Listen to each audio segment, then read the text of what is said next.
Putusan dalam perkara perselisihan hasil pemilihan Bupati dan Wakil Bupati Takalar tahun 2024 yang diajukan oleh Dr. Samsakti, SPT MM dan HM Natsir Ibrahim SE pasangan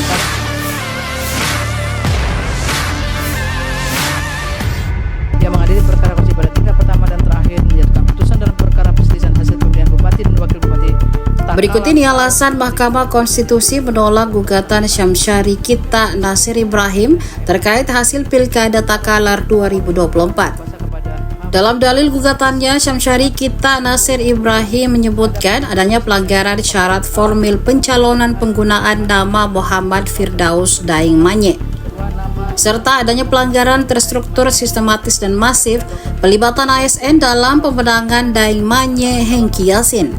Namun, dalam pertimbangannya, hakim berpendapat bahwa dalil adanya cacat formil pencalonan tidak beralasan secara hukum. Menurut hakim, dalil perbedaan nama terbantahkan oleh adanya fakta hukum keputusan Pengadilan Negeri Takalar nomor 26 tentang perubahan nama Muhammad Firdaus menjadi Muhammad Firdaus Daeng Manye. Sementara dalil gugatan pelibatan ASN dan kepala desa menurut mahkamah tidak beralasan secara hukum. Pelanggaran yang tercatat selama ini adalah pelanggaran undang-undang lainnya, bukan pelanggaran pemilu. Sementara pertemuan Komjen Pol Fadil Imran dengan para kades dan camat dilakukan sebelum tahapan pemilihan. Sebelumnya diberitakan Mahkamah Konstitusi menolak permohonan Syamsyari Kita Nasir Ibrahim dalam sengketa perselisihan hasil Pilkada Takalar.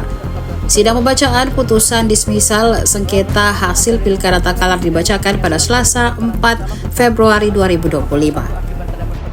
Bahwa berdasarkan seluruh pertimbangan hukum tersebut di atas, mahkamah tidak mendapatkan keyakinan atas kebenaran terhadap dalil pokok permohonan pemohon. Karena itu terhadap permohonan aku tidak terdapat alasan untuk menunda keberlakuan pasal 158 yang berkaitan dengan kedudukan hukum pemohon dan seterusnya dianggap telah diucapkan. Download Tribun X sekarang, menghadirkan lokal menjadi Indonesia.